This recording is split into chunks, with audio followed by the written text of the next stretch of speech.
2020 is the perfect time to start thinking about 2040. With Robinhood, you can invest in the markets and earn interest with a competitive APY on uninvested cash.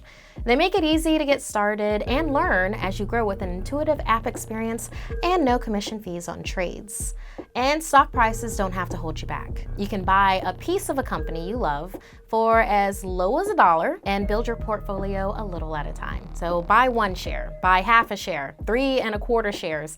It's up to you, your budget, and your goals. Your first stock is on the house when you set up your account. Go to scary.robinhood.com to learn more and claim your free stock. Annual percentage yield on uninvested cash is paid by program banks and is variable. Robinhood Financial is not a bank. The free stock offer is subject to terms and conditions. All investments involve risk. Other fees may apply. Visit rbnhd.co/fees. Hello, my dark darlings. I'm Markeia, and this is the Something Scary podcast. To our veteran listeners and those voyaging into the dark with us for the first time, welcome. All my life, I've had my family and friends try to give me words of wisdom, words of caution. I know it's for the best, but I will be honest when I say that something within me likes to rebel a little bit when people try to tell me things for my own good, which is why we're doing this particular podcast today. As children, we are given many cautionary phrases to ensure our safety. Don't talk to strangers. Always lock the door. Never travel alone. Be home before dark. As well-meaning and sound as those warnings are, like with the characters in today's stories, within each of us is the need to answer that burning question, why not? First, we're told to never respond when called at night. Next, we're instructed to never crash a house party. After that, we're told to take the long way and never take the shortcut. And finally, we're begged to never respond to the voices that whisper to us. We receive hundreds of creepy story submissions every single week. As always, the first story you hear is one that we've chosen to animate and post over at youtube.com/snarled. Then, I read a few more stories for the podcast. If you have a tale you're dying to share, send me an email at somethingscary@snarled.com. And if you'd like to support the show and receive bonus content, consider joining our Patreon. Our patrons play a huge role in keeping the show running every single week. For more information on how you can help the show and also be a part of it, visit patreon.com/snarled. So, want to hear something scary? Never respond. The phases of the moon are looked at as signs of renewal and transformations. We know that in the full moon, we should beware the werewolf bite. But did you know in some places when the moon goes dark, wandering entities hunt living vessels? They're looking for a final resting place, and they will get there by any means necessary. There's an old Bengali folktale that offers a warning for those traveling at night on a dark moon. If you suddenly hear someone call your name from the darkness, never respond, for the night spirits roam ready to prey on the living. Even in the city, the legend of the Nishi still had a presence, an odd warning that Elena's superstitious parents had instilled in her since childhood. Nishis were night spirits of the dead. They didn't get proper burial rituals to pass on to the next plane, so they remained trapped in our world to hunt the living at night, as passage out of this realm by the death of another. Embodied as a night shadow, they'd mimic the voices of loved ones to lure the unsuspecting during the dark moon, but they'd only take one victim. On those nights, parents cautioned their children to not pass through certain areas. These warnings were very far from Elena's mind on the evening she met up with her friend Kamala. They were attending another friend's party. Since neither of them were old enough to drive, they had to ride their bicycles. Though they usually didn't ride their bikes at dusk, they figured sticking to main downtown roads would be safe. But Kamala showed up late. She suggested they take a shortcut through Dhaka Airport Road. Elena's bike tire screeched. No way, she protested, looking up at the moonless sky. What about the disappearances? Sighing, Kamala said, there's always someone saying, beware the Nishi on Dhaka Airport Road. Haven't you seen the videos that say it's a hoax? It's just our parents trying to scare us, like their parents scared them from biking at night. Begrudgingly, Elena agreed, as she knew it would shave off 30 minutes. They cut through the bustling traffic to the grimy side street. Elena felt something was off as soon as they entered the industrial alleyway. They'd been down it dozens of times before during the day, but it took an eerie life at night. She kept having the feeling that someone was watching them. As they pedaled through, the whistle of wind from biking gradually got clearer and clearer, as if the sound was whispering to her. Elena, over and over. Do you hear that? Kamala asked, biking beside her. I do, and we gotta get out of here, Elena responded as the murmur started to sound like her mother's voice. Quickly, she began to accelerate, clamping her teeth together as she rode and forcing herself not to answer. She began to recall her parents' warnings about the Nishi. Never respond. Under any circumstances, never respond. Suddenly, Kamala shouted for her mother. No, Kamala, it's not her, Elena shouted, squinting to try and catch a glimpse of her friend who was right beside her. She immediately knew the Nishi was on their tail. Kamala quickly turned her head back, slowing down with a gasp, and jumped off her bike out of Elena's view. The sound of Kamala's empty bicycle crashing against metal grates in the alley. Fear shot through Elena. The Nishi had grabbed her friend. From the corner of her eye, she thought she saw a darkness leach onto Kamala, dragging her behind the trash container. Horrified, she lost control of her bike and spun out, thrown to the ground, hitting her head. Elena, are you okay? Kamala's muffled voice drifted in through the ringing in her ears. I'm so sorry. I thought it would be funny to prank you. Groaning, Elena touched her head. There was blood. Slowly opening her eyes to see her mother's hand reaching out to help her up. Mom? Elena asked, confused. Elena, take my hand, her mother's voice beckoned.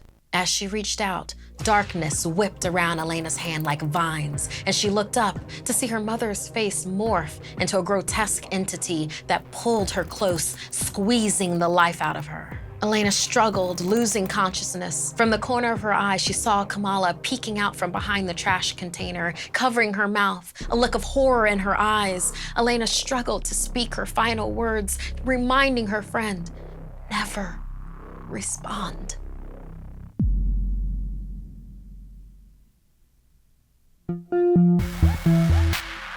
College parties, house parties, theme parties. They're enticing and some would say filled with debauchery and danger. Either way, they're unforgettable.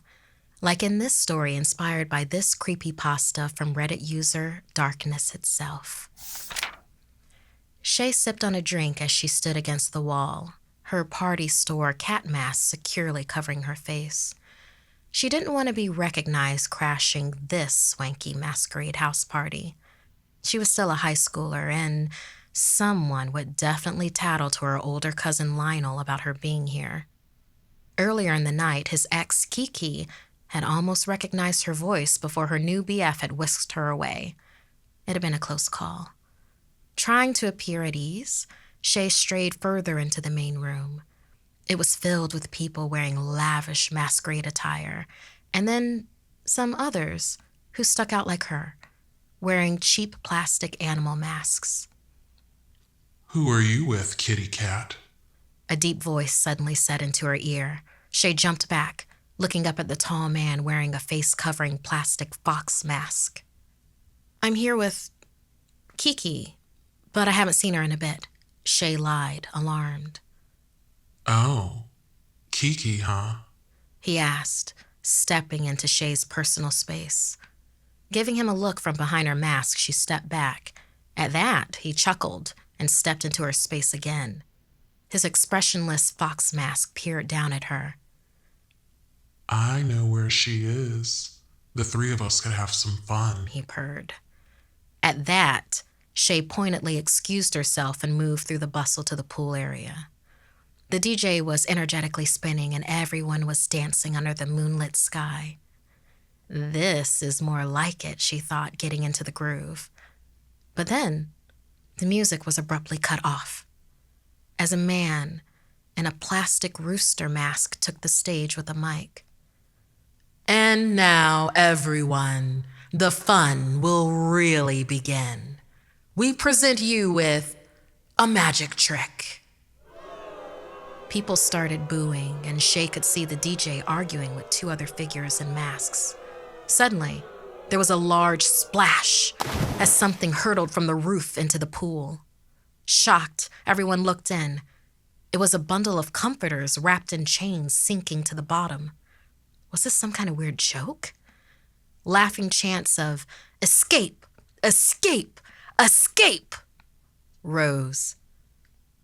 Shay looked around and saw the chants were only coming from the plastic masked figures, the rooster, some wolves, pigs, and the fox. "There's a person in there!" someone shouted. Horrified, Shay whipped her gaze back to the underwater bundle. It was jerking and thrashing. Frantic bubbles rose to the surface. All hell broke loose. Some people jumped into the pool. Others started running for the house, their beautiful attire catching and ripping on the doors. Shay hurried along the edges of the crowd. In the kitchen, she passed some horse-masked people brandishing knives, yanking phones out of people's hands, lining guests along the walls. Other masked figures were blocking the doors. With no way out, Shay made her way up the stairs and slipped into a nearby closet. But she wasn't alone. Next to her was a muffled scream. Using her cell phone, Shay illuminated the small space to find Kiki, gagged and bound. Ripping away her cat mask, she assured her, "I'm not one of them. It's me. Look, it's Shay." Pulling Kiki's gag off, she loudly gasped, "Call the Shay covered her mouth with her hand. Just then, the floorboards of the stairs creaked outside. Someone was nearby. Mascara tracks streaked Kiki's face. Pressing her mouth against Shay's ear, she haggardly whispered, "Text Lionel to call the cops." Shay rapidly texted Lionel while Kiki continued, "Strangers in animal masks invaded the house party. They tied me up in here and grabbed Johnny, saying something about a magic trick." Shay realized who had been wrapped in chains at the bottom of the pool. Within seconds of texting, Shay's ringtone went off. Frantically hitting the screen, she mistakenly answered it. Lionel's voice boomed, "Shay, what the hell is going on?" The closet door slammed open. Her phone was snatched from her hand. It was the man in the fox mask. "I see you," he cooed at Shay. Yanked out of the closet and into the arms of two other masked men, Shay and Kiki were dragged down to the basement where a few others were being held captive. At their arrival, the people in the basement launched themselves at the masked men. Fox masks tore loose and sprinted back up the stairs, shouting, "Down here, brothers!" The DJ turned to Shay. "Quick, you're small enough to climb out the basement window." Together, they got the window open just enough for Shay to squeeze through and make a break for it. "I see you," Fox Mask called from the front door, giving chase when Shay ran across the front yard. Her breath burned in her throat as she sprinted toward the street, searching for any help. Just then, the glare of bright headlights blinded her and a screech of brakes filled the air. Narrowly missing her with his police squad car, her cousin Lionel yelled out the window, "Get in!" More squad cars careened around the corner, painting them in blue and red lights. Shay watched as her tormentor, Fox Mask, jumped over the fence trying to escape. "I see you!" Shay shouted out the passenger window, pointing the cops toward the neighboring home. She watched as officers spotted him, dragging him from his hiding place, tackling him on the ground. I will be completely honest. Home invasion stories are very disconcerting, and this particular creepypasta, written by Darkness itself, is particularly disturbing. I mean, because I know that I've crashed many a party. You hear about a party from someone else, and of course, you just go. But if it's going to end up a situation like this, then I think I'm going to think twice next time. Exploring new places can be fun, but we're told to avoid going where you aren't invited for good reason, like in this story inspired by Martin. I wish someone had told me before, so I'll tell you now. Never take shortcuts.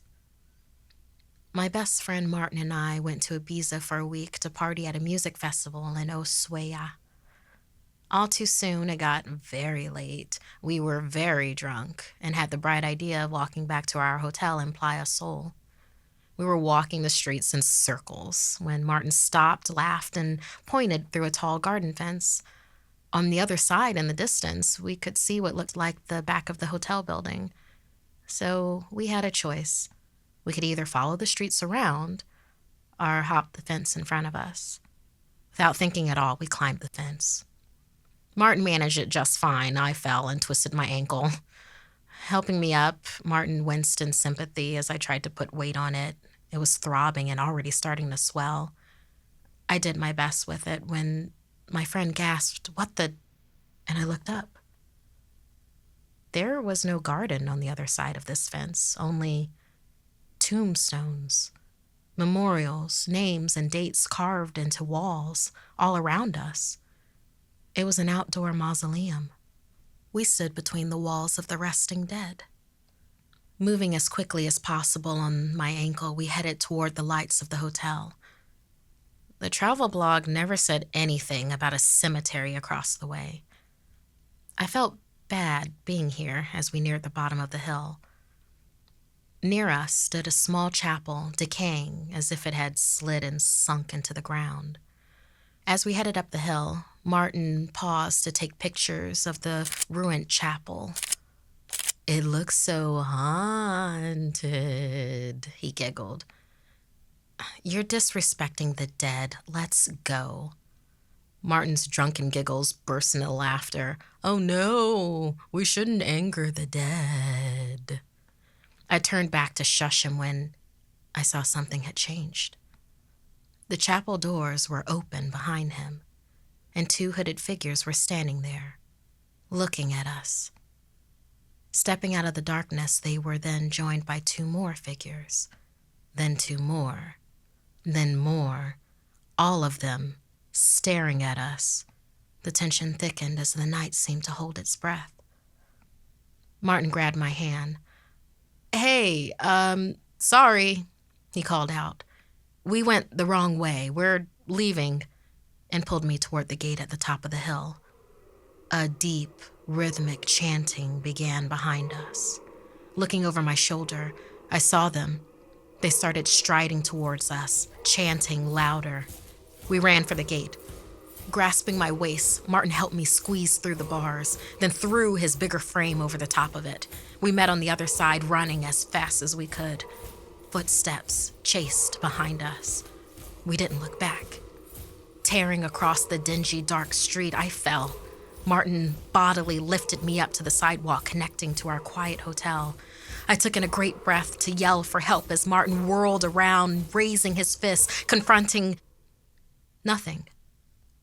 Nobody was there. No footsteps, no robed figures. We glanced in every direction, but there was nothing. They were gone.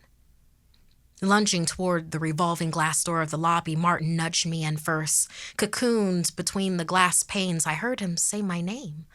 Looking back, I watched as he was yanked back into the darkness, hooded figures swarming over him. The last of him I saw were his Nikes as he was being dragged away into the night.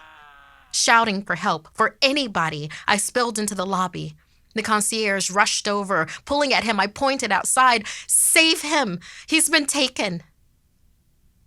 Days went by, but they never found a trace of my friend Martin or the mysterious cult I described. There was no sign of either of them in that shortcut we took through the cemetery.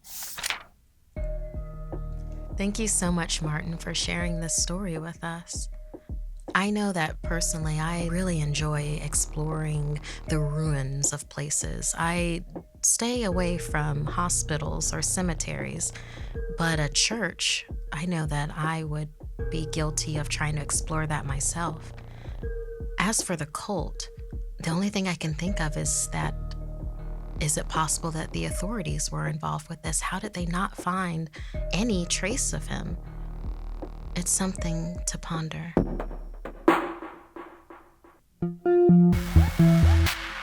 Father knows best. As children, we're taught to never question our elders. They're the guiding hand through our early years into adulthood, and they know all, or so we're told to think. As inspired by this creepypasta by Edwin Crow. I've been blind since birth. As I grew up, everything was described to me in vivid detail by my father. We lived in a single-floor ranch house, that's what Father told me. I had spatial awareness. I knew where my bedroom was, the bathroom, living room, kitchen. I would rarely fall over. Only if Father or one of the visitors put something where it shouldn't be. It was usually the visitors, and Father would shout. They visited infrequently and only briefly when they did. Father said I shouldn't speak to them, that it unsettled him. Ellie was the first visitor I could remember. She seemed very sweet. She asked me my name, and we both realized we were the same age, 8 years old. "We could be classmates," she said. I explained that Father homeschooled me, but I was glad she was visiting. "I don't know where I am. I'm scared." I went to my father and told him my new friend Ellie was scared. Solemn, he asked me to stop talking to the voice I heard. I asked him why, and he just hugged me very tightly. "Please, just stop. For me, son. Please." As I got older and voices would float in and out, he finally decided to tell me the truth. "There's no one there when you hear them. Our home is built on the grounds of an orphanage that burned down. Sometimes the spirits of dead children linger." He explained that because I couldn't see, I was able to tune into them, that they knew I was listening when others wouldn't.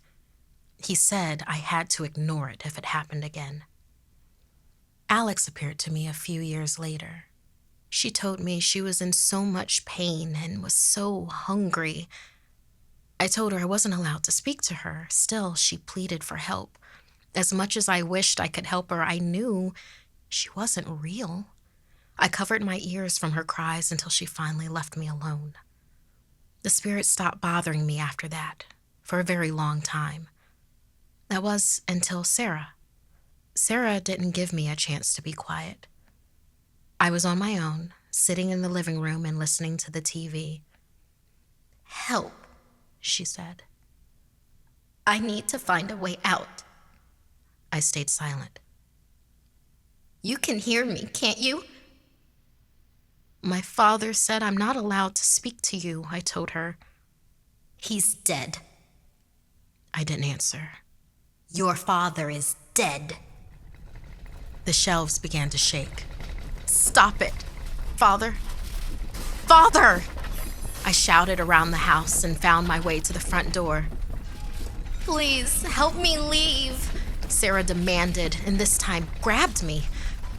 Grabbing my keys, I opened the door and raced out into the open air. "Let me out! Let me out!" she screamed. I ran from her through our long front yard to the gate, shouting for help. It felt like forever until finally someone responded. It was a woman. I told her I lived here, but I was blind and I couldn't find my father. I had no idea. He had a son? "What happened to your face?" She touched the bandage around my eyes. Later on, there were sirens and news reports. 14 bodies were found within the home. Along with the body of the killer, 2 survivors were found, 2 children. The killer's son and the missing girl, Sarah Frank. She was found with her feet bound. She managed to get her hands free and killed her captor with a pair of scissors. I came to in the hospital. My bandages were gone and the room was filled with something new. Bright, bright light instead of total darkness. It turns out that I was never blind. Father had bound my eyes since birth to keep me from seeing his atrocities. I didn't want to believe this about my father. I couldn't until I learned the names of some of his victims. 2 of them stuck out, Ellie Farmer and Alex Riddle. I'd spoken to them both in the living room. To this day, I wonder if my father had been honest with me about a single thing in his life. Throughout it all, one question remains above all others. Did I speak to Ellie and Alex before or after he killed them? This week's podcast stories were edited by James Carter II, Markeia McCarty, and Sabina Graves. Audio edited by Johnny Ashley and Fitz Harris. Produced by Annalise Nelson. Music by Sapphire Sandalo. If you have a story you'd like to submit, send me an email at somethingscary@snarled.com. Don't forget to watch the video version of Something Scary over at youtube.com/snarled. And if you'd like to support the show and receive bonus content, join our Patreon at patreon.com/snarled. Until next time, my dark darlings, sweet dreams.